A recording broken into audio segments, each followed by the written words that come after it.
emprestado o presépio, pode levar e ensinar a história em detalhes para as crianças sobre o que é o verdadeiro Natal.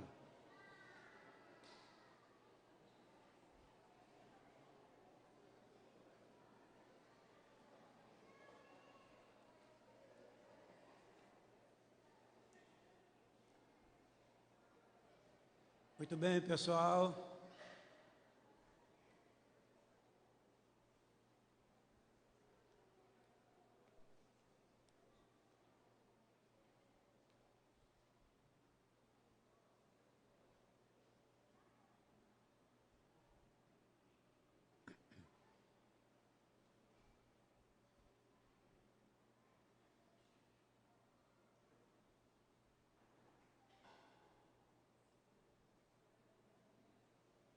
Todo final de ano,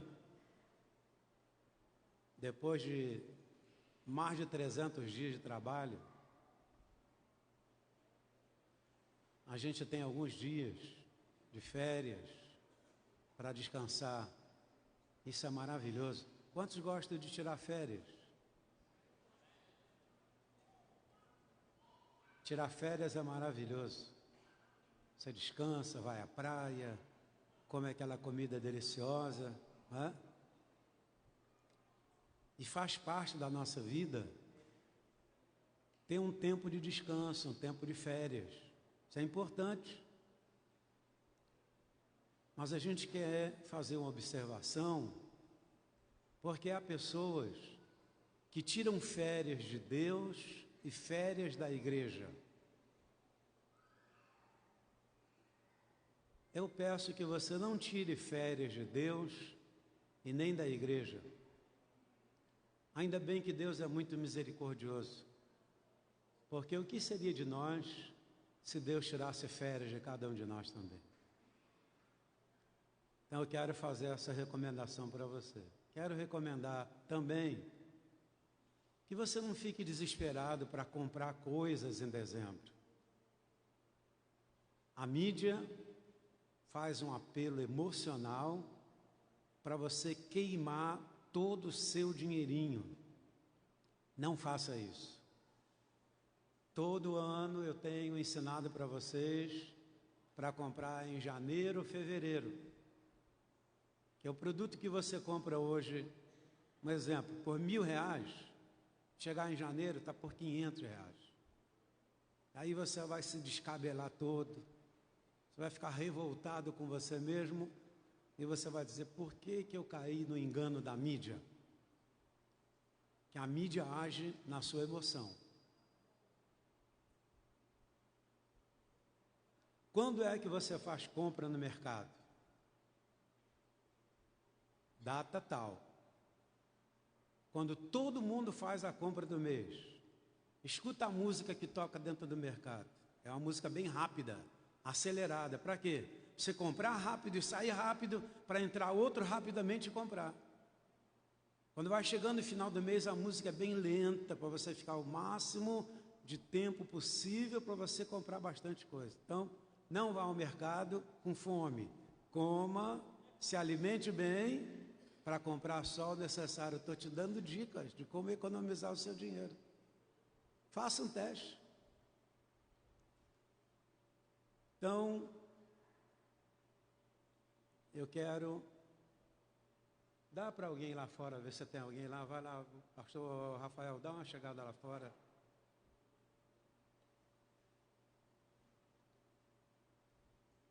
Sabe, irmãos, eu preocupo tanto com as pessoas que vêm à igreja, e na hora, na minha opinião, no momento mais importante, as pessoas desaparecem. Eu não sei por onde elas vão, mas já mandei o guarda lá fora. Que eu só estou vendo ali. Sai um, sai outro, vai outro. Opa, já colocaram eles para dentro. Aí. O momento mais importante, se você tiver bronca minha, não quiser mais me ouvir, pode falar comigo. Aí eu não prego mais para você. Mas o momento mais importante, a meu ver, é o momento da ministração da palavra. Conhecereis a verdade, e a verdade vos libertará. O que eu estou ensinando para você é o que eu tenho vivido aí até os meus 70 anos. eu vou te dizer, eu durmo tranquilo, não estou endividado, meu nome não está no SPC, não fico desesperado para ganhar dinheiro com hora extra, para pagar minhas contas, porque eu só gasto de acordo com o que eu ganho. Eu não gasto além. Eu sei administrar bem o meu dinheiro. E com base nisso, é que a gente está aqui ensinando para vocês. Então, não fique descabelado. Apesar de eu estar aqui descabelado, sem cabelo nenhum, eu durmo tranquilo. Não tenho dívidas. Eu gasto de acordo com o que eu ganho. Procuro preservar a verdade do meu coração. Então, estou te dando essas dicas aí. O mês de janeiro é um mês que a gente tem mais ausência de pessoas na igreja. Talvez seja por causa das férias. Mas repito, se você não está de férias, venha para a casa de Deus. Venha na escola bíblica de manhã. Venha na reunião de oração da tarde. Venha nas noites de glória, apesar que a gente começa agora só depois do jejum de 40 dias. Temos ainda mais 2 noites de glória, mas a gente vai recomeçar bem depois, ou melhor, depois do jejum e oração de 40 dias. Então, quero dar esse recado aí para você. Quero testemunhar para você que esse ano foi um dos melhores anos que eu tive na minha vida. Principalmente na área econômica. E por quê? Porque semeei muito, muito mesmo. Semeei muito. Semeei no tesouro da igreja, semeei na vida de irmãos, na vida de irmãs, semeei abençoando a vida de pessoas, e assim deve ser a nossa vida. E nós estamos esperando para o próximo ano, um ano super abençoado na área econômica. Então, quero mais uma vez te dar um alô, de que você administre bem aquilo que você vai ganhar. Porque Deus tem um plano em abençoar a nação brasileira. Fala, apóstolo, como é que você tem certeza disso?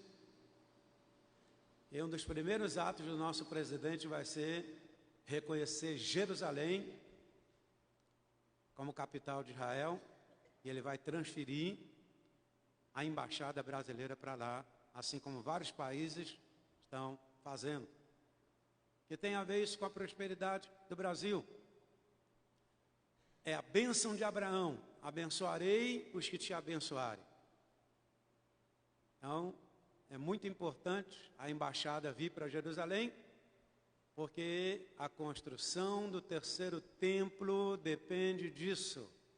Jerusalém como capital de Israel, e aí Jesus está voltando. Então, tudo tem a ver com as profecias bíblicas.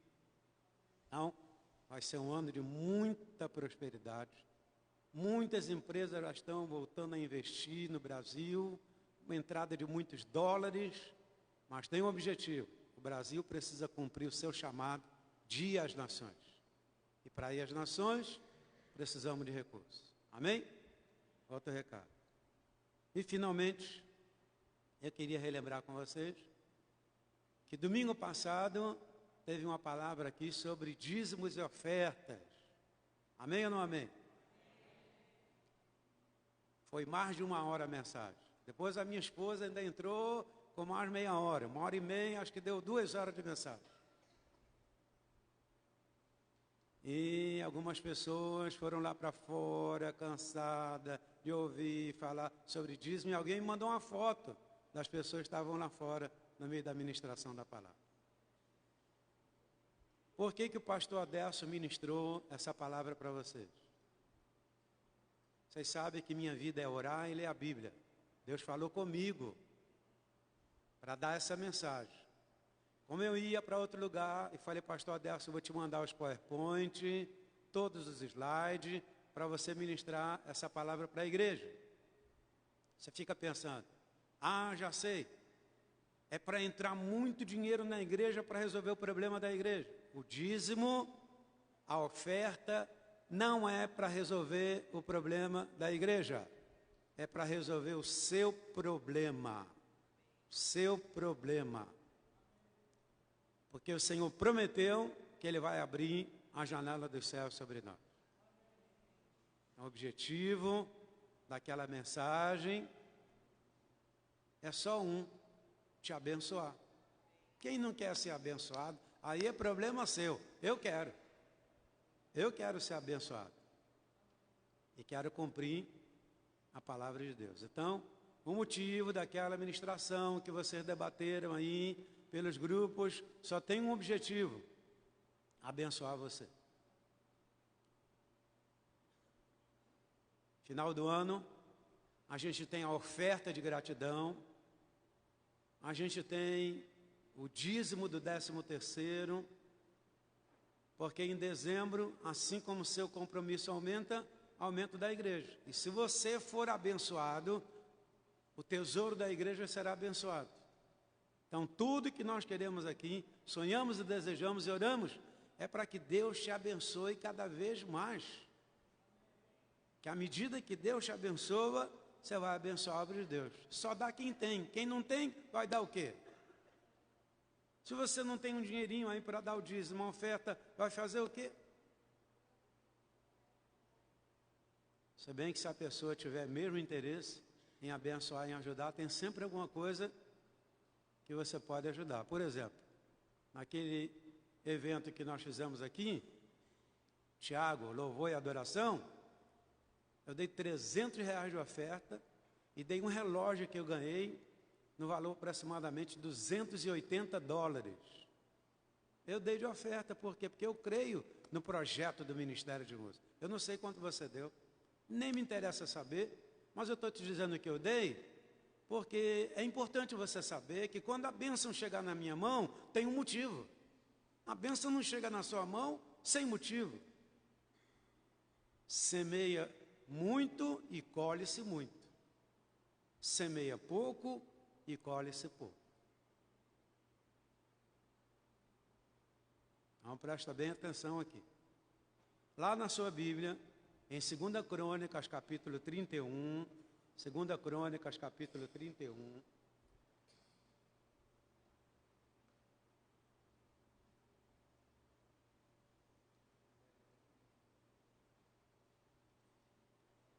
achou? Quem achou, diga amém. Quem achou, diga ai de mim.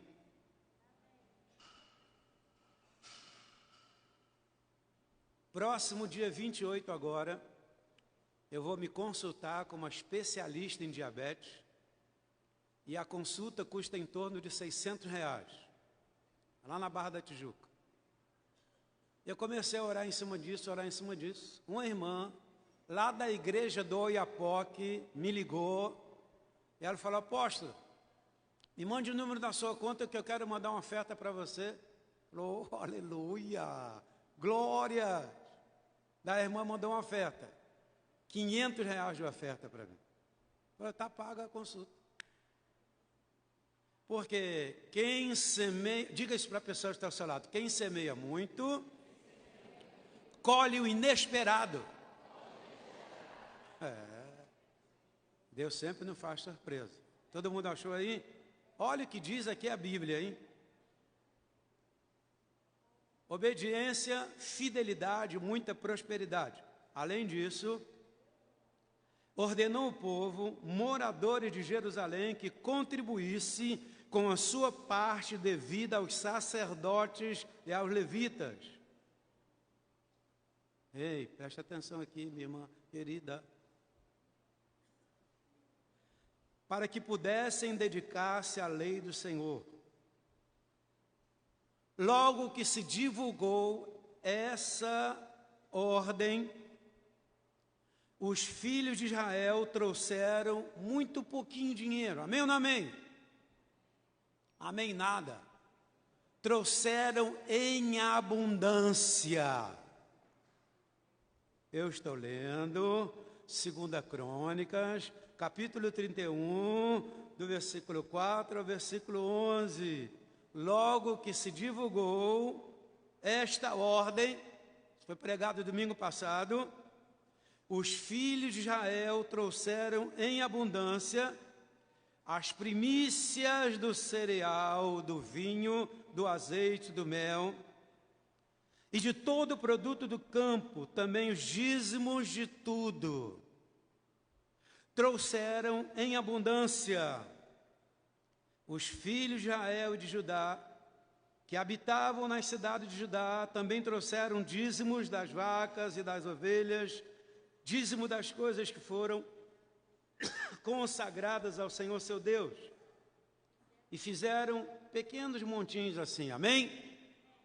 Amém? Fizeram o que, irmãos? Fizeram o que, irmãos? Montões, montanha de dinheiro. Por que eles trouxeram montanha de dinheiro? Que eram pobres miseráveis? Porque tinham que dar. Só tem montões na igreja quando o povo é próspero. Quando o povo é pobre, miserável, carente, necessitado, não tem como trazer montões. Então, o primeiro ponto aqui é que Deus quer te abençoar para você abençoar a obra. Amém ou não amém? Fizeram montões e montões. Olha quanto tempo eles passaram ofertando. O que diz aí? No terceiro mês começaram a fazer os primeiros montões. E no sétimo mês acabaram. Quantos meses? 4 meses. Diga comigo, 4 meses. 4 meses. Vindo, pois, Ezequias e os príncipes, e vendo aqueles montões, bendisseram ao Senhor e ao seu povo Israel. Perguntou Ezequias aos sacerdotes e aos levitas acerca daqueles montões. Então, o sumo sacerdote Azarias, da casa de Zadok, lhe respondeu: desde que se começou a trazer à casa do Senhor estas ofertas, ó o lance aqui, hein? Ó o lance. Desde que se começou a trazer à casa do Senhor estas ofertas, temos comido e nos temos fartado delas. E ainda há sobra em abundância, porque o Senhor abençoou o seu povo, e esta grande quantidade é o que sobra. Ou seja, quando você pela fé obedece o mandamento de Deus, você é a primeira pessoa a colher. E quanto mais você vai trazendo a casa de Deus, mais Deus vai te abençoando. Mas não é todo mundo que tem essa fé. Mas há pessoas na igreja que têm essa fé. Eu queria pedir que os dizimistas fiéis se colocassem de pé agora, os dizimistas fiéis. Porque o que nós fazemos aqui é com base na sua fidelidade.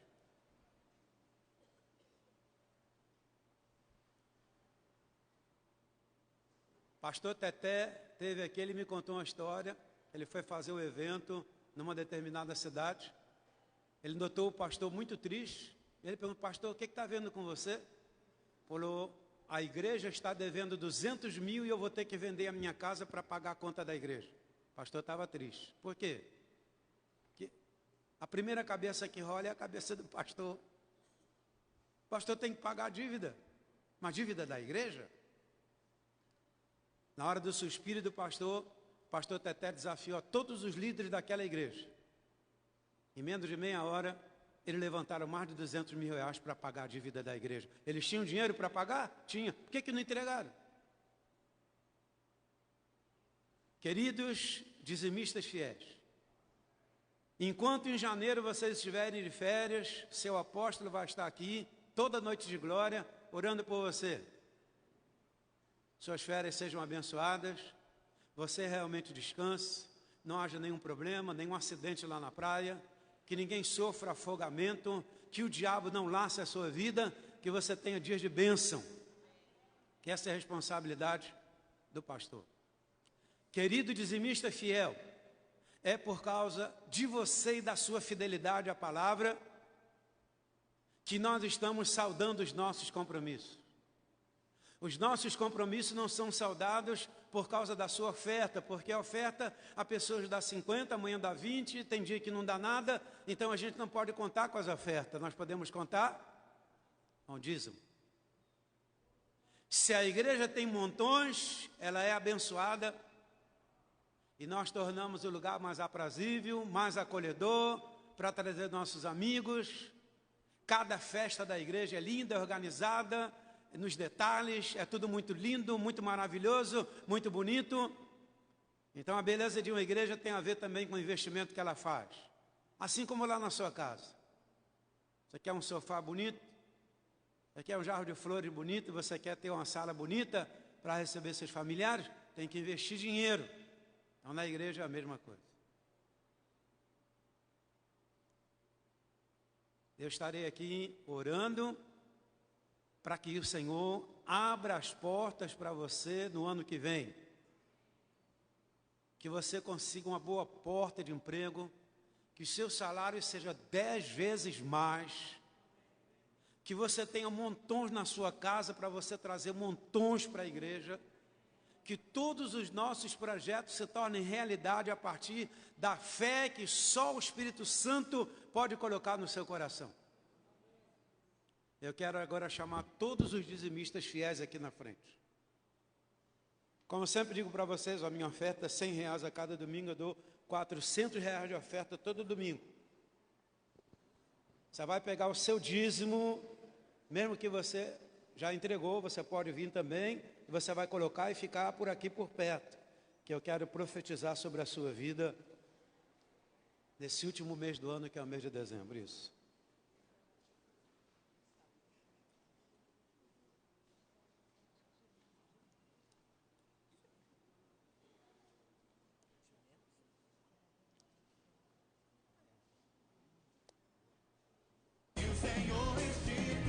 Calma, calma, calma. Acalme o seu coração. Acalme o seu coração. Igreja querida, seu pastor não é pobre, seu pastor não é miserável, seu pastor não passa necessidade, seu pastor é bem-sucedido. Eu aprendi o que é semear no reino de Deus. Se um pastor é abençoado, a igreja tem que ser abençoada. E eu quero orar por você, repartindo também essa bênção que um dia Deus colocou na minha vida, eu quero ministrar sobre a vida de vocês. Que o ano de 2019 seja o melhor ano de vossas vidas. Que o ano de 2019... a enfermidade jamais chegue na sua tenda, na sua casa. Amém. Que jamais você seja roubado. Que jamais você sofra qualquer aflição. Eu quero declarar a bênção do Senhor sobre a vida de vocês. Amém. Porque é o Senhor que nos garante que nós seremos cabeça e não cauda. Nós estaremos sempre por cima e não debaixo. Nós emprestaremos a muitas gentes, mas não tomaremos emprestado. Que agora a bênção da prosperidade venha sobre as suas mãos. Prosperidade, prosperidade, prosperidade, prosperidade. Eu quero decretar sobre a sua vida, sobre a sua casa, sobre a sua família, sobre essa igreja querida, em nome de Jesus. Amém? Antes de voltar para o seu lugar, diga para o seu irmão: prosperidade é a sua terra no ano de 2019.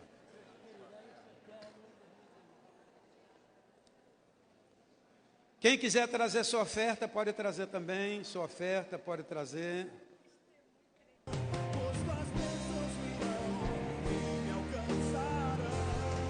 calma, acalme o seu coração.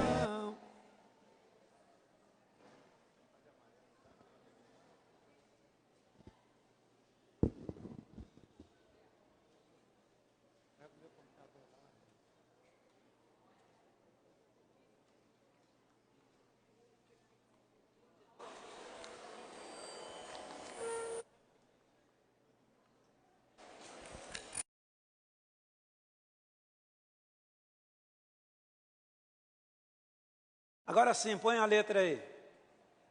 Bendito eu serei. Cadê a letra?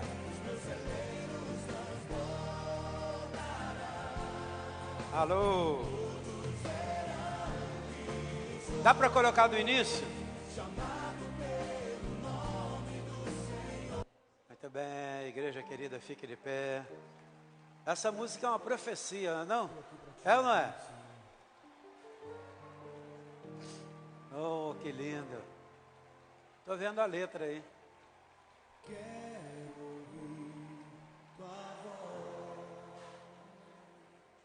as sandálias eu já tirei, a minha alma anseia por tua presença, mas que a terra seja anseia pela chuva.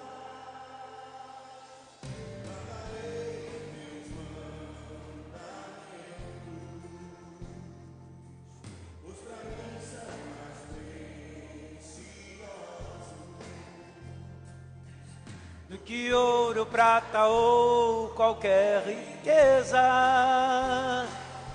pois tuas bênçãos virão e me alcançarão. Cante, igreja! Eu serei.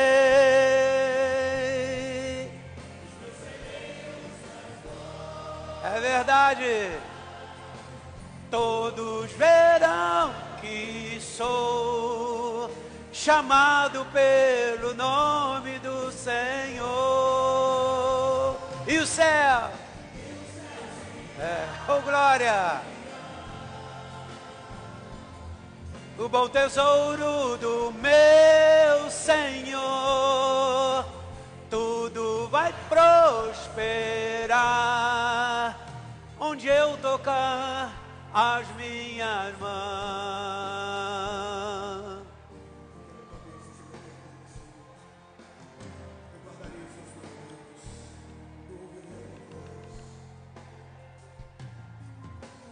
Quero ouvir tua voz, as sandálias eu já tirei, a minha alma anseia por tua presença, Mas que a terra seca anseia pela chuva. guardarei teus mandamentos, pois para mim são mais preciosos do que ouro, prata ou qualquer riqueza. Me alcançarão, me alcançarão. Bendito eu serei. Meu celeiro. E todos verão.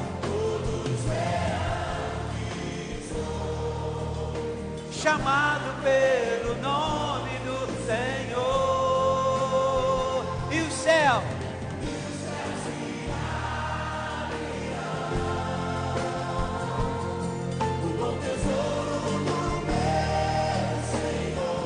Tudo vai prosperar. Tudo vai prosperar onde eu tocar As minhas mãos. Se você quer levar as suas mãos, querido, comece a profetizar as bênçãos do Senhor sobre a tua vida. Abrace a pessoa que está ao seu lado e comece a profetizar sobre a vida dela. Você é próspero. Você é abençoado.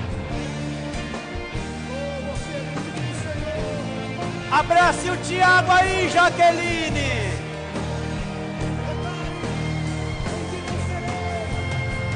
Profetiza. Você vai prosperar, vai prosperar. Você vai prosperar.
Dá um aplauso ao Senhor, amém? Aleluia. Pode se assentar. Sabe, gente, o pessoal da antiga, talvez como sua mãe e seu pai, eles tinham muitas crendices. Essa dor que a gente tem chamada torcicolo, que você fica com a cabeça meia... Eu lembro que eu era garoto, eu tive esse problema. E aí minha mãe tinha uma estratégia. Ela chegava assim por detrás da gente, agarrava-se na cabeça e sebo. A pessoa... ela acreditava que o trem ia dar certo. A gente é que sofria com esse negócio de sebo. Eu lembro que atrás da porta da minha casa tinha uma ferradura. Falei, mãe, que é essa ferradura aí? Ah, isso é para trazer sorte para nossa casa, filho. É mesmo, mãe. De vez em quando minha mãe estava com um raminho de arruda na orelha. Rapaz, eu falava, mãe, o que é esse negócio aí na sua orelha? Ah, isso aqui. E às vezes era arruda aqui e trevo de 4 folhas aqui. Falei, mãe, para que é essa arruda, esse trevo de 4 folhas? Ah, nós vamos prosperar muito, Deus vai nos abençoar muito. Minha mãe contava cada história e a gente acreditava. O que é isso? São crendices que nos acompanham. É uma herança que vem de anos e anos e vem. E de repente, sem sentir, nós estamos vivendo essas crendices. Como eu expliquei no domingo aqui, sobre a história do bom velhinho. Hoje, o bom velhinho é uma marca da mídia para te fazer comprar. Só isso e nada mais. O que interessa é você deixar o seu 13º todinho lá.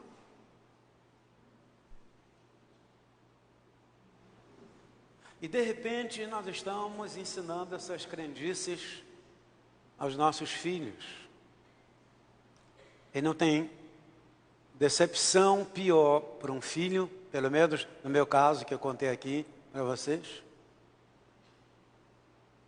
é ver que a verdade não era bem assim, aquele negócio de deixar o sapato, a meia, que o velhinho vai passar aqui, vai deixar um presente. E aí um dia eu descobri que era o meu irmão mais velho, que comprava os presentinhos e colocava lá. Aí eu levantei o lençol e falei, bonito, hein? É você que é o Noel. Para mim foi uma decepção. Eu acreditava mesmo, criança acredita mesmo. A criança é um HD limpo e ela acredita nesse negócio. E se você pensar junto comigo, você vai trazer uma certa confusão na cabecinha do seu filho. Ele vai ficar com dúvidas. Quando o Senhor disse que ia destruir Sodoma e Gomorra, a parentada lá falou, ei, você nunca falou isso com a gente aqui, Ló, por que você vem com essa história agora? E não acreditaram não, por quê? Porque ele nunca contou a verdade. Uma coisa linda na campanha do nosso presidente é que ele falou a verdade. Sabe por que ele foi eleito? Falou a verdade. E conhecereis a verdade, e a verdade vos libertará. Sem dinheiro, sem mídia, sem tempo na televisão. Como é que ele conquistou a presidência da República? Falando a verdade. Curve sua cabeça por um instante. Querido Deus, Espírito Santo, esse é o seu tempo e a sua dispensação. Se o Senhor precisa de um corpo para se comunicar com a igreja, eu quero oferecer o meu como sacrifício vivo e santo. Tira qualquer impedimento dos nossos ouvidos. Tira a confusão da nossa mente, a interrogação. Põe colírio nos nossos olhos. Revela-nos, Senhor, a Tua palavra. Oramos em nome de Jesus. Então, eu quero lhes contar nessa noite a verdadeira história do Natal. A verdadeira história do Natal. Se você quiser anotar para compartilhar no grupo, você pode fazer isso. Primeiro versículo que eu quero compartilhar com você é João 8,32. Que há 2000 anos atrás, a verdade, que é o Senhor Jesus, veio a esse mundo. E nós estamos aqui. Pastor Lucete, dá para ir lá fora, olhar mais uma vez? Tem alguém lá fora e traz para dentro? E conhecereis a verdade, e a verdade vos libertará. Somente a verdade é capaz de quebrar esse jugo, né? Em mim, em você, em qualquer ser humano. A verdade. O que é a verdade? É Jesus. Essa verdade que nos limpa, essa verdade que nos restaura, essa verdade que certamente nos levará à eternidade. O que é a história do Natal? Essa pessoa maravilhosa, que levou o nome de maravilhoso, ela está em vários momentos lá no Velho Testamento.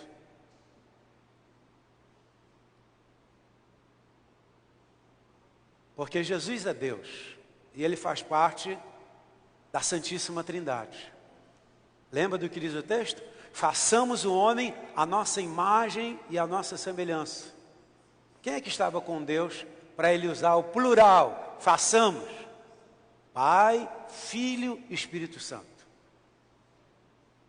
Então Jesus é antes de todas as coisas.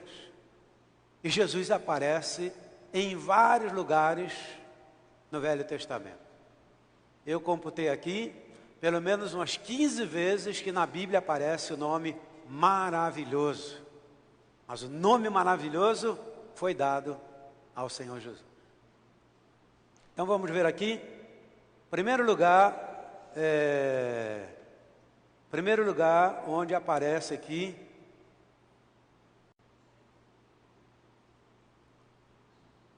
Primeiro lugar onde aparece aqui uma profecia acerca da vinda de Jesus ao mundo.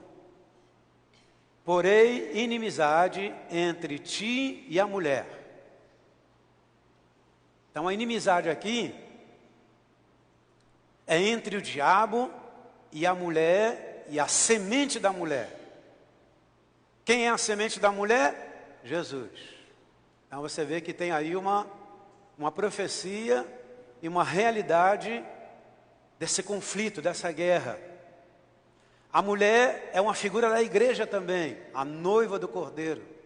Então a primeira profecia acerca da vinda de Jesus ao mundo está aqui em Gênesis 3,15. Porém, inimizade entre ti e a mulher, entre a tua descendência e o seu descendente. Este lhe ferirá a cabeça. Lembra que Jesus foi ferido na cabeça? Machucado na cabeça? Lembra que Jesus colocou os pés na cabeça da serpente? Lembra? Então a profecia que tem a ver com Jesus pisando a cabeça da serpente e Jesus sendo pego à traição. Por detrás, ferirás o calcanhar. Então Jesus foi pego à traição. Então aqui é a primeira profecia sobre a vinda de Jesus. Um pouquinho mais adiante, nós vamos ver aqui o que é que Paulo está ensinando a Timóteo. Fábulas ou verdade? Fábulas ou verdade? Expondo essas coisas, irmãos, serás bom ministro de Jesus, alimentado com as palavras da fé e da boa doutrina que tem seguido. A segunda parte, olha o que diz: mas rejeita as fábulas. A história do bom velhinho é uma fábula de velha caduca, embora a história desse São Nicolau seja de um crente muito abençoado, mas esse personagem não pode ofuscar o brilho do nascimento de Jesus Cristo. Jamais. A igreja não pode aceitar nada que venha ofuscar o brilho do nascimento de nosso Senhor e Salvador Jesus Cristo. A igreja tem que rejeitar e ensinar a verdade. É o que Paulo está chamando a atenção do nosso querido irmão Timóteo, que diz lá: rejeita as fábulas profanas e de velhas caducas, exercita-te pessoalmente na piedade, pois o exercício físico para pouco é proveitoso, mas a piedade para tudo é proveitosa, porque tem a promessa da vida, que agora é a de que há de ser fiel a esta palavra e digna de toda aceitação. Então tudo que tem a ver com esses contos, essas histórias, essas fábulas, a igreja de Cristo tem que dar preferência pela verdade, que a verdade liberta. Relembrando sobre os momentos que Jesus aparece no Velho Testamento, tem pelo menos um momento aqui que eu registrei, está lá em Juízes, capítulo 13, versículo 13 até o versículo 20, é uma história muito interessante sobre a anunciação do nascimento de Sansão, e está ali Manoá, a família do que seria o futuro Sansão. Olha o que está acontecendo aqui. Respondeu-lhe o anjo do Senhor. Grave isso aí. Toda vez que você lê na Bíblia o anjo do Senhor, é uma menção a Jesus Cristo. E no Velho Testamento tem vários versículos que fazem essa menção, o anjo do Senhor. Respondeu-lhe o anjo do Senhor. Quem é que estava conversando com a família do futuro Sansão?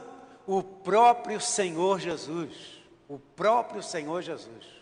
Isso é maravilhoso, gente. São revelações da palavra. Guarde-se a mulher de tudo quanto eu lhe disse, de tudo quanto procede da videira, não comerá, nem vinho, nem bebida forte, nem coisa imunda comerá, tudo quanto lhe tem ordenado, guardará. Então Manoá disse ao anjo do Senhor: permita-nos deter-te, e te prepararemos um cabrito. Porém, o anjo do Senhor disse a Manoá: ainda que me detenhas, não comerei de teu pão, e se preparares o holocausto, ao Senhor o oferecerás. Linda, não? Porque não sabia Manoá que era o anjo do Senhor. Olha, ele não tinha esse conhecimento. Perguntou-lhe Manoá ao anjo do Senhor: qual é o teu nome, para que quando se cumprir a tua palavra... Oh, que coisa linda, gente. As promessas de Deus se cumprem mesmo, olha que coisa linda. Qual é o teu nome, para que quando se cumprir a tua palavra, te honremos? Respondeu-lhe o anjo do Senhor e lhe disse: por que perguntas assim pelo meu nome, que é maravilhoso? Diga comigo, maravilhoso. Gente, o nome de Jesus é maravilhoso. O nome de Jesus é conselheiro. O nome de Jesus é Pai da eternidade. O nome de Jesus é Príncipe da paz. Quer mais? Por que perguntas assim pelo meu nome, que é maravilhoso? Vou fazer maravilhas na sua casa, vou fazer maravilhas na sua família, vou fazer maravilhas através do Sansão que está chegando aí. Glorioso. Tomou, pois, Manoá um cabrito e uma oferta de manjares, e os apresentou sobre uma rocha ao Senhor. E o anjo do Senhor se ouve maravilhosamente. Manoá e sua mulher estavam observando. Sucedeu que, subindo para o céu, a chama que saiu do altar, o anjo do Senhor subiu nela. Então há uma questão muito interessante. Lembra daquela história do Saul, que foi invocar os espíritos malignos? O que disse aquela mulher, aquela necromante? Falou assim: eu vejo deuses subindo da terra. Aqui a presença de Deus vai subindo para o céu. Então essa é a grande diferença. Então nós vemos aqui uma pré-anunciação do nome do Senhor lá no Velho Testamento. Amém ou não amém? Isaías também, vendo esse dia chegar, que é um dia que o profeta declara que a terra estava em trevas, a humanidade estava perdida, e de repente brilha uma luz. E a luz é o Senhor Jesus. É outro texto lindo, maravilhoso. Olha o que diz aí, Isaías 9, versículo 2 a 7. O povo que andava em trevas viu uma grande luz. E os que viviam na região da sombra da morte, resplandeceu-lhes a luz. Tens multiplicado este povo, alegria lhe aumentaste. Alegram-se ele diante de ti, como se alegram na ceifa, e como exultam quando repartem os despojos. Porque tu quebraste o jugo que pesava sobre eles, a vara que lhes feria os ombros, e o cetro do seu opressor, como no dia dos midianitas. Porque toda bota com que anda o guerreiro no tumulto da batalha, e toda veste movida em sangue, serão queimadas. Serão de pasto ao fogo. Porque um menino, olha isso, um menino nos nasceu, uma criança, grave isso, mais para frente nós vamos nos aprofundar. Um menino nos nasceu, um filho se nos deu. Obrigado, Pai. Um filho se nos deu. O governo está sobre os seus ombros. O seu nome será maravilhoso,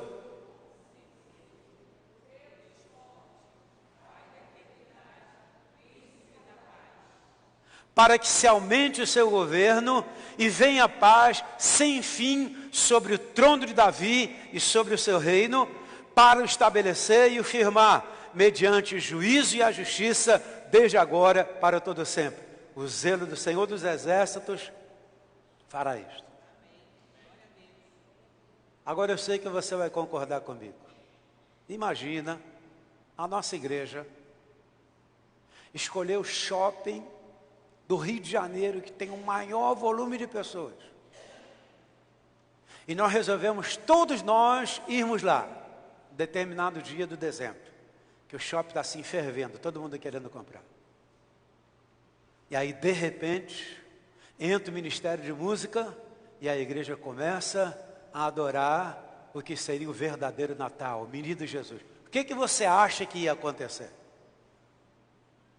E conhecereis a verdade, e a verdade vos libertará. Tem várias igrejas que estão fazendo isso. Começa com cantando, agora nessa semana minha esposa mandou um vídeo para mim, começa cantando um aqui, outra colar, daqui a pouco aparece um coral, e as pessoas, todo mundo gravando e filmando, e essa imagem vai alcançar o mundo inteiro. Só uma igreja que conhece a verdade tem a ousadia e a coragem de ir contra a cultura. É o nome do Senhor que precisa ser glorificado. É o nome de Jesus que precisa ser exaltado. A história da humanidade está separada antes de Cristo e depois de Cristo. Quando você assina um cheque, você está dizendo: Jesus nasceu há tantos anos atrás. Até aí tudo bem? Vamos lá? A história do verdadeiro Natal é centrada em torno do Verbo se tornando carne. E o Verbo se fez carne e vimos a sua glória como a glória do unigênito do Pai. O apóstolo João diz: nossas mãos tocaram o Verbo da vida. Isso é demais. João está dizendo: minhas mãos tocaram em Jesus.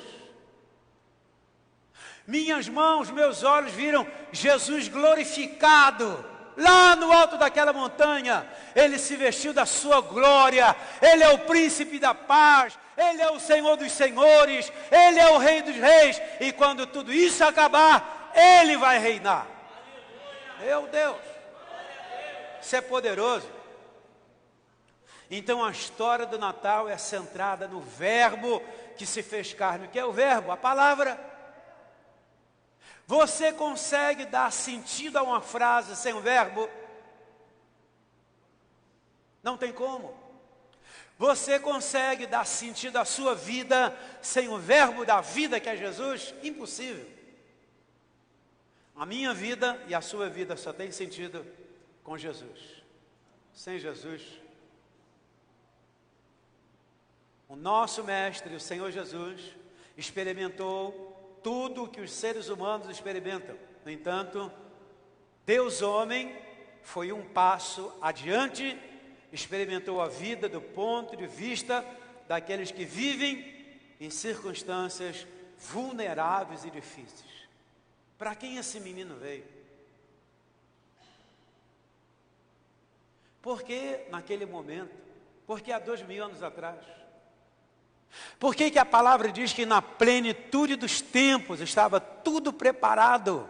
Economicamente, culturalmente, tudo preparado. Foi no tempo certo, na plenitude dos tempos, Deus enviou Jesus ao mundo, 2000 anos atrás. E a gente vai ver isso aí um pouquinho mais para frente. O que mais, apóstolo?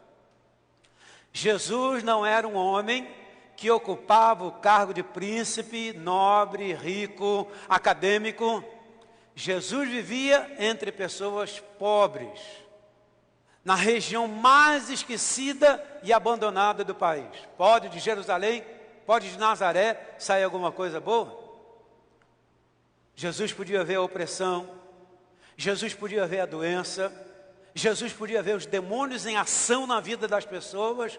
Jesus, o menino Jesus, se compadecia da vida humana. Jesus, o menino Jesus, ficou tão perto de seres humanos que ele teve uma tremenda empatia com os doentes. Os doentes vinham de tudo quanto era canto, queriam tocar em Jesus, queriam ver em Jesus, o menino Jesus.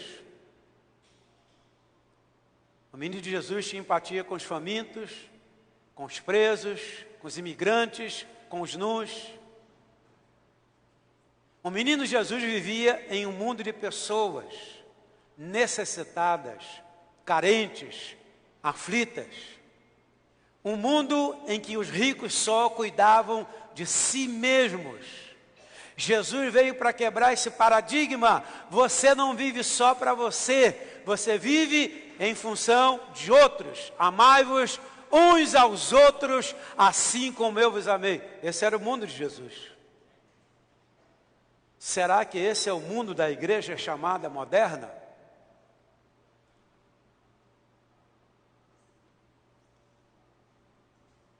Presta atenção quando a gente tem uma brincadeira de amigo revelado. Eu tenho notado isso. Quando você tira os nomes, você fica pensando assim: será que esse irmão que eu tirei aqui, ou ele me tirou, ele tem dinheiro para me dar um presente bom? Será que ele vai me dar, hein? Estou falando errado ou estou falando certo? Por quê? Que a gente só pensa na gente, ele não pensa em dar um presente bom, a gente pensa em ganhar um presente bom. Quem é que vai me dar o presente? Porque está claro que nós pensamos só em nós mesmos. O verdadeiro Natal do menino Jesus e a comunicação do Evangelho é que ele veio para os pobres, necessitados, carentes, aflitos. Há um povo aflito lá fora. Amém ou amém? A falta de cuidado deixou Jesus muito zangado, até o ponto de ver nas necessidades dos pobres a oportunidade de agradar a Deus. Em tudo, o menino Jesus queria agradar a Deus. Todo mundo que faz algo pelos necessitados, na verdade, o faz para Cristo encarnado. O Verbo se fez carne. Como Ele mesmo, o Senhor Jesus disse: tive fome e vocês me deram de comer. Tive sede e vocês me deram de beber. Fui estrangeiro e vocês me acolheram. Necessitei de roupas e vocês me vestiram. Estive enfermo e vocês cuidaram de mim. Estive preso e vocês me visitaram. Que tal num dia como esse, a gente recolher todos os brinquedos que nossos filhos receberam um dia e já jogaram no canto, e a gente pegar esse montão de brinquedo e ir na primeira comunidade aqui e abençoar as crianças carentes e necessitadas? Que tal cada um de nós trazer uma cesta básica? Porque o verdadeiro Natal de Jesus é esse: alcançar o pobre, o carente e o necessitado. Cada membro da igreja trazer uma cesta básica, ir lá nessa primeira comunidade e oferecer às pessoas. Porque foi isso que Jesus fez. E isso é o verdadeiro Natal. Esse é o Natal do menino Jesus. E sem querer criticar, eu lembro alguns anos atrás que a gente fazia uma mesa aqui, mas tinha de tudo. Eu lembro que numa dessas festas, quando liberou o pessoal para comer, que eu fui no escritório que eu botei, mas não tinha nem o papel da embalagem da mesa. Tinha gente que pegava, jogava na bolsa, no bolso, dentro do sutiã, empada. Meu Deus, falei: Jesus. Falei para minha esposa: bem, sobrou nem o papel da embalagem na mesa.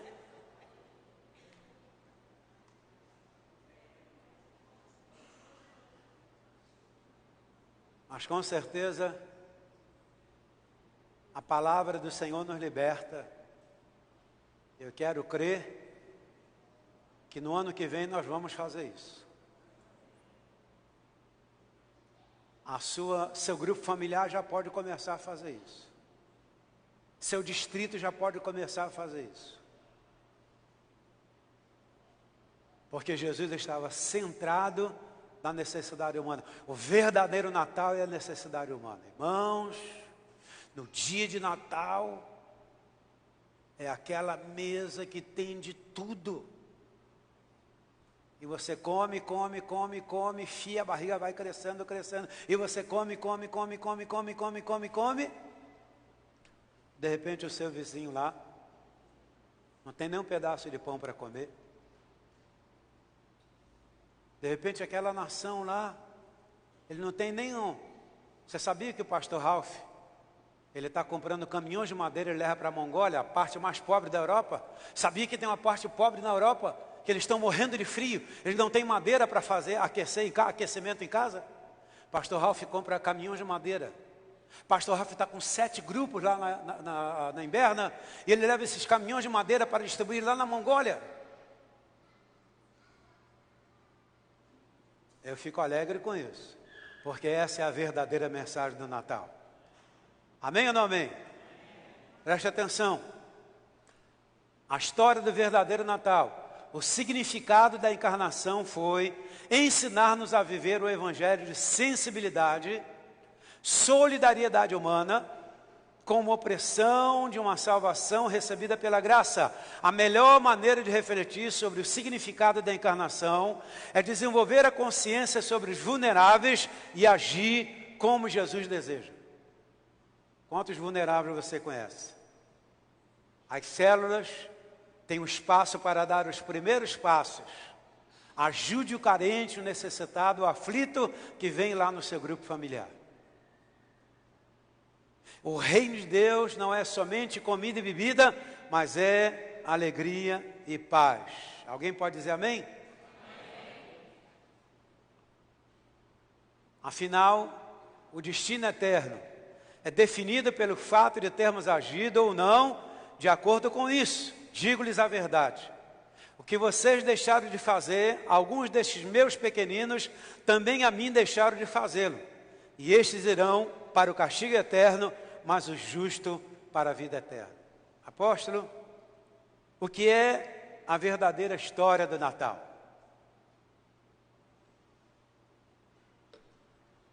O apóstolo Paulo falou sobre a verdadeira história do Natal.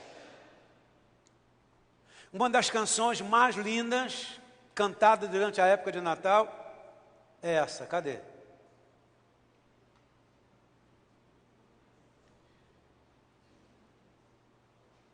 Dá uma olhada nesse vídeo aí.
A verdadeira história do Natal. Que menino é esse? Que criança é essa? Como poucas canções, a letra dessa composição nos leva a contemplar a identidade, a pessoa e a obra do bebê na manjedoura. a salvação é real, a vida eterna é real. A Bíblia diz que Deus nos amou de tal maneira que Ele enviou seu único filho. O primeiro missionário que veio ao mundo foi Jesus. Na verdade, ainda que de forma gentil, mas também persistente, força-nos a responder à pergunta: que criança é essa? Essa criança é realmente um bebê santo? Ou é apenas um bebê para feriados, para trocas de presentes, para muita comida e para muitas comemorações? Afinal, de que serve a vinda desse bebê, dessa criança, desse menino ao mundo? O que ele representa hoje para a igreja chamada moderna? O que ele representa para nós como cristãos? O que é que nós temos valorizado na pessoa dessa criança? Eu reconheço que eu preciso aprender muito. E quando nós pensamos sobre essa questão, a maioria das nossas reflexões se detém em anúncios do nascimento nos evangelhos de Mateus e de Lucas. Essas passagens bíblicas certamente têm o seu lugar. Nesta série a gente quer destacar apenas alguns detalhes que nós consideramos importante para você entender que menino é esse e a verdadeira história do Natal. O apóstolo Paulo, refletindo em Gálatas, capítulo 4, versículo 4 e 5, ele diz: vindo, porém, à plenitude do tempo, Deus tinha um tempo determinado. A coisa não foi feita por acaso. A humanidade foi preparada no mundo inteiro para que esse momento chave pudesse ocorrer. Então, a verdadeira história do Natal, quem é esse menino? É que na plenitude dos tempos Deus enviou seu Filho ao mundo. Está lá em Gálatas, capítulo 4, versículo 4 e 5. Vindo, porém, à plenitude dos tempos, Deus enviou o seu Filho, nascido de mulher, nascido sobre a lei. Um detalhe, você vai perceber no Velho Testamento que é nascido de homem, sempre nascido de homem. O detalhe que chama a atenção aqui é que o homem não tinha nenhuma interferência no nascimento do Senhor Jesus, pois foi obra do Espírito Santo. O Espírito Santo revestiu a Maria. Então o homem não tem nada a ver com o nascimento de Jesus ao mundo. Foi obra do Espírito Santo. No momento certo, ele preparou a jovem certa, e essa jovem diz: sim, Senhor, eis-me aqui, cumpre em mim toda a sua vontade. Apóstolo, o que é a plenitude dos tempos? Por que na plenitude dos tempos? Jesus nasceu sob lei, ele cumpriu a lei. Ele foi batizado por João Batista, cumprindo a lei. Para quê? Para resgatar os que estavam sob a lei, a fim de que recebêssemos adoção de filhos. Qual é a verdadeira história do Natal? Que menino é esse? Ele veio nos resgatar das trevas e nos adotar como irmãos. Jesus é o nosso irmão mais velho. Pelo menos deveria ser. Vamos aprofundar um pouquinho mais. O apóstolo Paulo nos diz 6 coisas extraordinárias sobre Cristo ao responder a pergunta que a canção nos propõe, que é esse vídeo que nós acabamos de assistir. Nossa primeira parte de uma série de 3 textos, vamos considerar 2 dessas verdades. Em primeiro lugar, de acordo com o apóstolo, o menino Jesus é o Filho,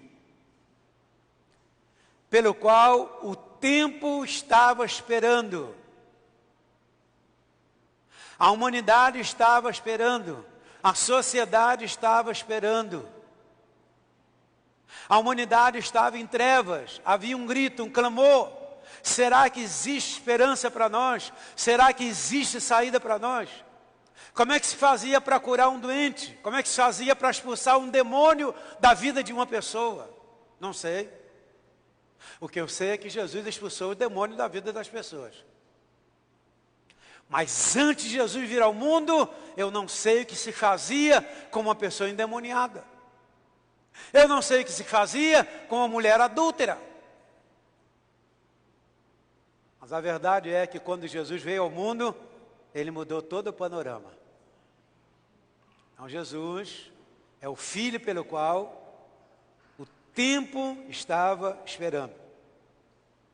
As palavras de Paulo nos levam a refletir sobre o momento da aparição de Cristo no mundo. O que diz a Bíblia? Vindo, porém, a plenitude do tempo. Porque Deus trabalha com estações. Por isso que Jesus disse, o Pai trabalha até hoje e eu trabalho também. Deus está trabalhando. Alguns meses atrás, Deus me deu uma palavra que a igreja precisa trabalhar onde Deus está trabalhando. Porque tem lugares que Deus está trabalhando.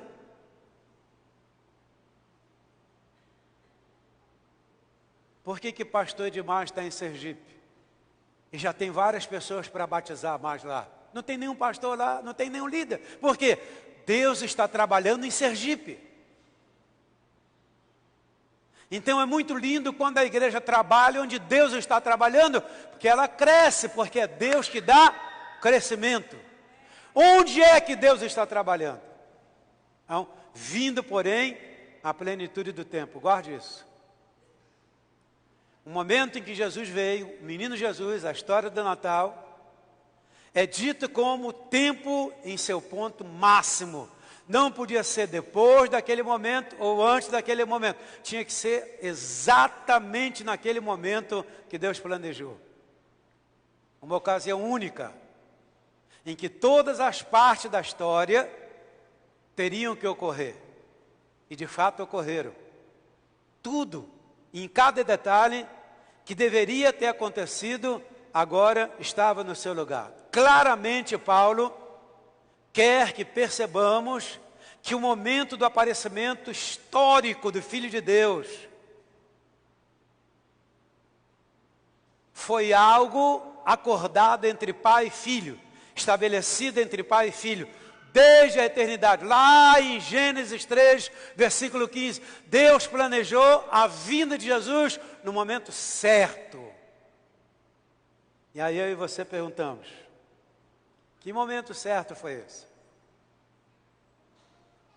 O apóstolo Pedro apresenta que o momento da chegada do Filho era uma data que os profetas do passado diligentemente investigaram e que lhes fora revelada e predita por eles. Os profetas sabiam a data.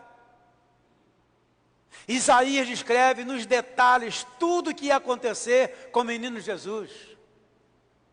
Seu sofrimento no Calvário, a pregação da sua palavra, os momentos inesquecíveis que a gente hoje fica pensando, né? Quando lemos o livro de Atos, que vemos aquela igreja fazendo sinais, maravilhas, prodígios, a gente se pergunta, por que isso não acontece hoje? Por que hoje não tem ressurreição de mortos? Por que hoje os aleijados não voltam a andar? Por que hoje os enfermos não são curados como era na igreja primitiva? Mas a Bíblia diz que a glória da última casa será maior do que a primeira.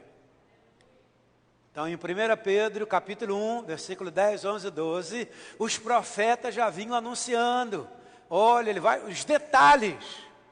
Onde ele ia nascer, a estrela que ia apontar o caminho, tudo nos detalhes. Havia o mapa, mas ao mesmo tempo era um mistério. Mistério.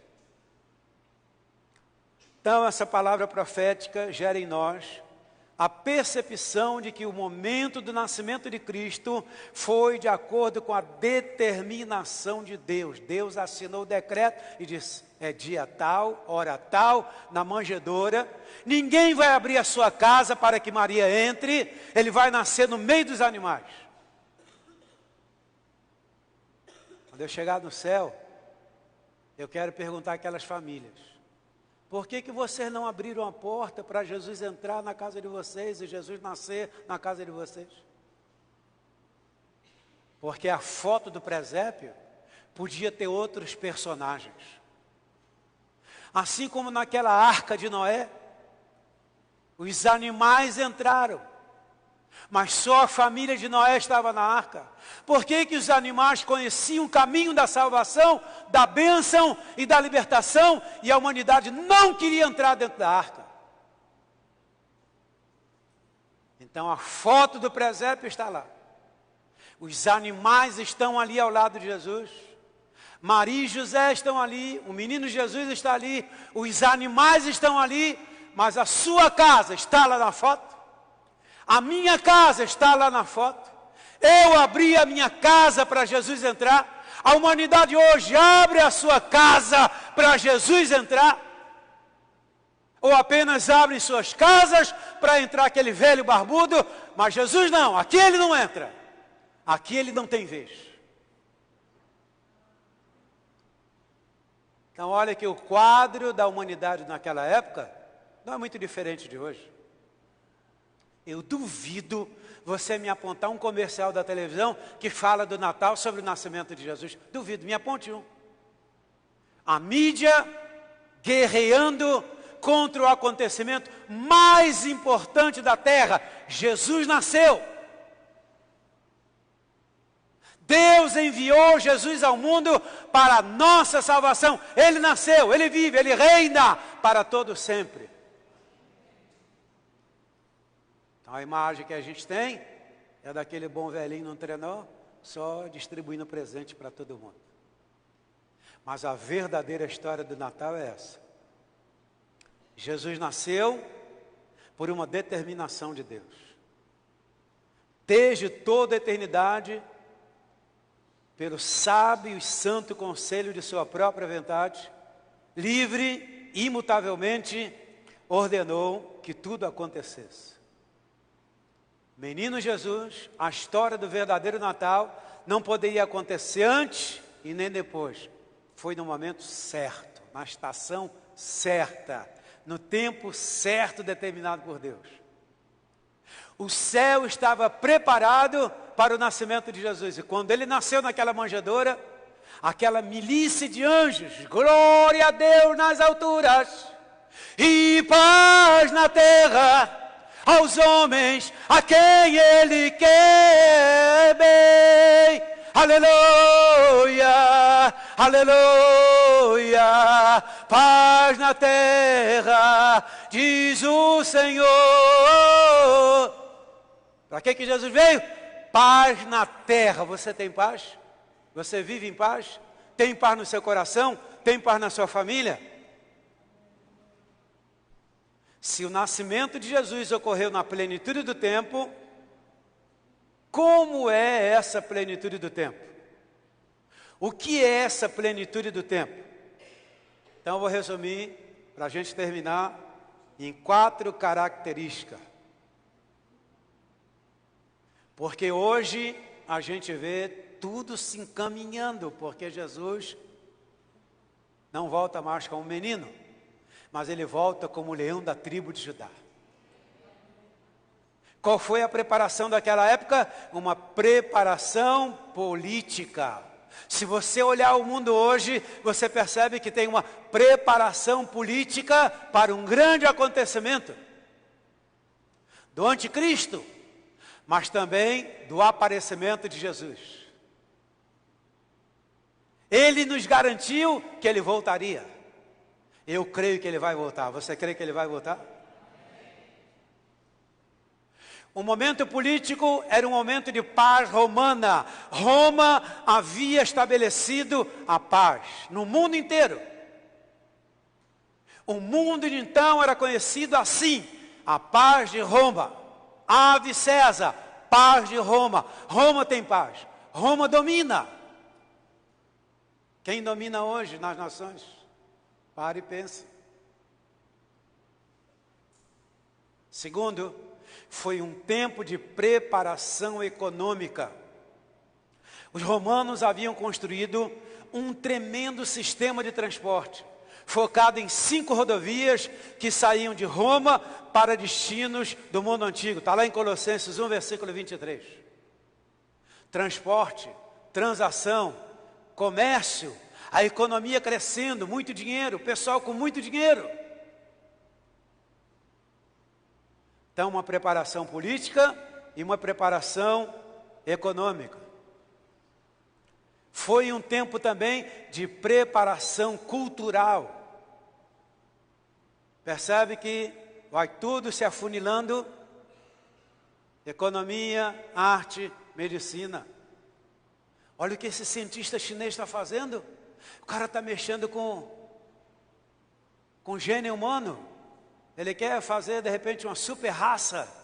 E o mundo inteiro se levantou contra ele. São tempos de experiências incríveis. A ciência está se multiplicando. O amor de muitos está se esfriando. Por quê? As Escrituras também preveem isso. Será que quando Jesus voltar, nós teremos fé na terra? Será que nosso coração ainda vai aceitar a verdade? Ou nós vamos rejeitar a verdade? Será que nós vamos acolher as fábulas ou vamos acolher a verdade? Vamos viver por essa verdade que é o Senhor Jesus. Então, um tempo de preparação cultural. A língua grega se tornara um meio de comércio, cultura, filosofia, ou seja, a língua franca. E assim era possível que o Evangelho, a literatura do Evangelho, atingisse um público universal, no momento certo. Hoje, a gente tem computador, hoje nós temos iPad, hoje nós temos iPhone. Acontece uma coisa aqui, o mundo inteiro sabe. Se um morto ressuscitar aqui, o mundo inteiro vai saber. A comunicação hoje é muito mais veloz do que você imagina. Eu fico pensando se Jesus tivesse um smartphone naquela época. O incêndio espiritual que ele ia causar no mundo inteiro. Mas relembrando que eu acabei de pregar, tudo aconteceu no momento certo. Finalmente, um tempo de preparação religiosa. Ainda que os escribas, ainda que os judeus da época não entendessem, e o próprio Senhor Jesus disse: que bom, Pai, que o Senhor revelou o Evangelho aos pequeninos e não aos sábios. Maravilhoso, não? Um tempo de preparação religiosa. Apenas algumas pessoas sabiam que Jesus já estava aí. Que o menino Jesus já estava aí no cenário mundial. Que o menino Jesus já estava lá na manjedoura. Os reis magos, ao olharem aquela estrela, eles vão onde Jesus estava e vão com presentes para dar para o Senhor Jesus. Algumas pessoas sabiam. O nascimento daquela criança era um nascimento esperado, por causa das profecias. As profecias indicavam que Jesus haveria de vir ao mundo para nossa salvação e nossa vida eterna. E ele veio. Quantos podem dizer amém? Amém. Quantos podem dizer glória a Deus? Você foi salvo? Você recebeu Jesus como Senhor e Salvador da sua vida? Sim ou não? Você tem sua vida transformada? Sim ou não? Finalmente, eu quero te perguntar: você está preparado para a volta desse que foi um dia o menino Jesus?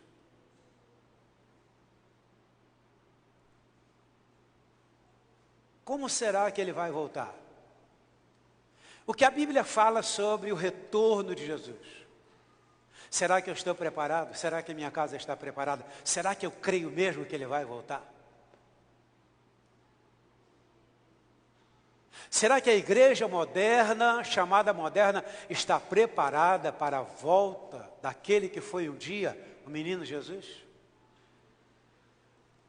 Será que ele volta com a mesma missão que ele veio há 2000 anos atrás? Ou a sua missão será diferente? O que você me diz?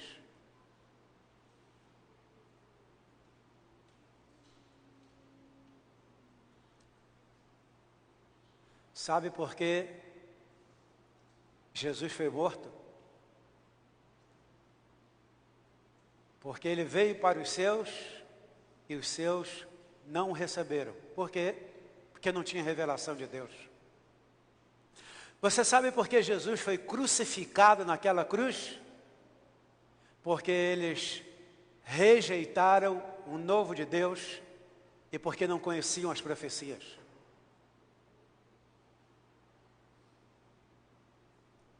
Você sabe por que quando a igreja primitiva nasceu, o povo começou a apontar o dedo para eles e começaram a dizer: oh, tão bêbado, tão bêbado.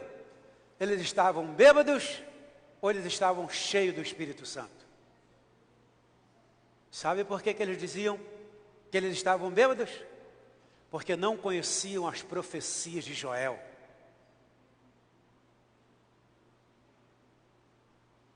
A igreja chamada moderna precisa se aprofundar nas Sagradas Escrituras e entender o verdadeiro significado do que é o Natal, viver essa experiência gloriosa e maravilhosa, anunciando que Ele vive e reina e que Ele um dia vai voltar. Você sabe que Mical representa a igreja que anda na contramão de Deus. Por que, apóstolo? E Davi estava cheio de alegria, que a arca vinha entrando em Jerusalém, e havia uma festa.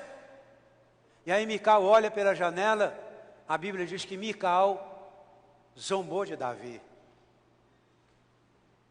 Então, eu tive o entendimento que Mical representa a igreja moderna, que não tem intimidade com Deus. Porque a Mical começou a zombar, e quando Davi entrou em casa, ela começou a censurar, a criticar. Será que hoje nós estamos criticando e censurando o mover de Deus? Porque desconhecemos o verdadeiro significado do Natal e a razão pela qual Jesus veio ao mundo? E aí eu fui estudar sobre a vida de Mical.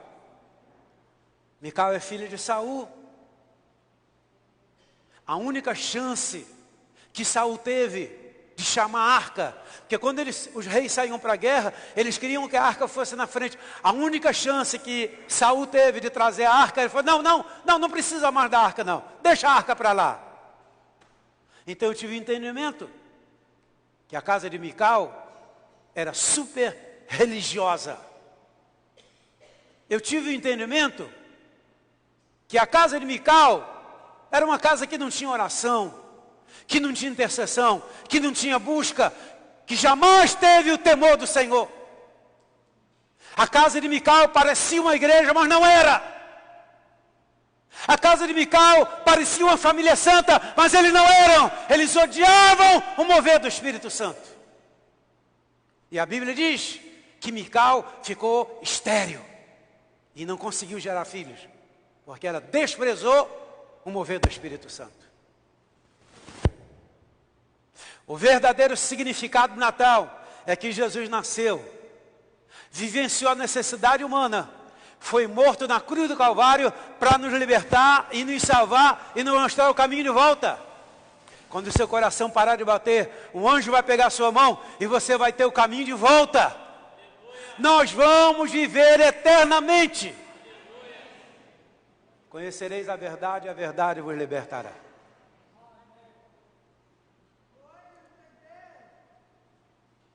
Dia 25 está aí.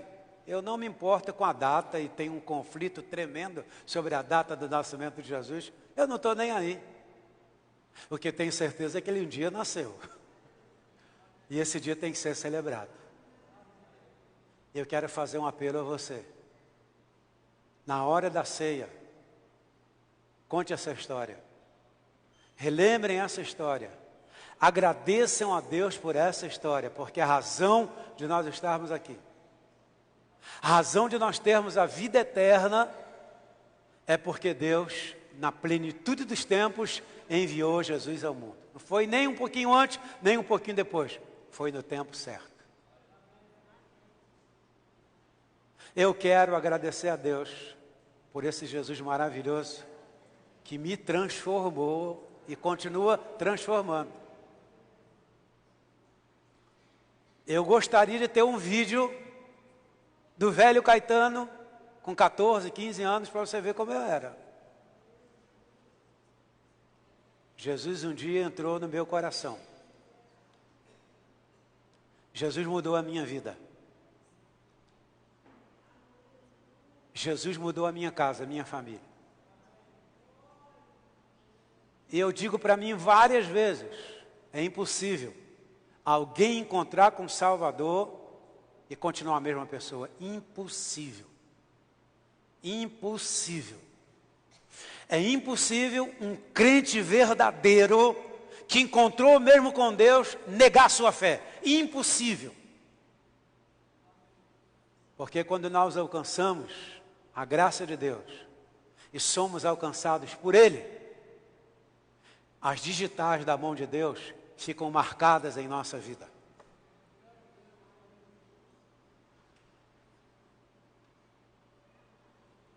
Essa é a verdadeira igreja.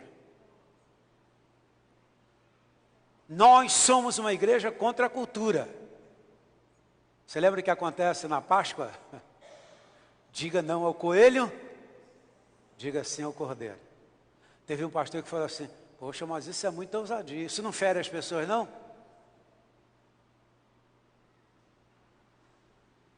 O que vocês acham? Eu estou aqui para passar a mão na sua cabeça, ou eu estou aqui para pregar a verdade para vocês? A verdade dói, mas ela nos leva para a eternidade. O verdadeiro Natal é um pouco do que eu acabei de pregar para você. Isso é o verdadeiro Natal. Natal é Jesus sendo doado para pessoas.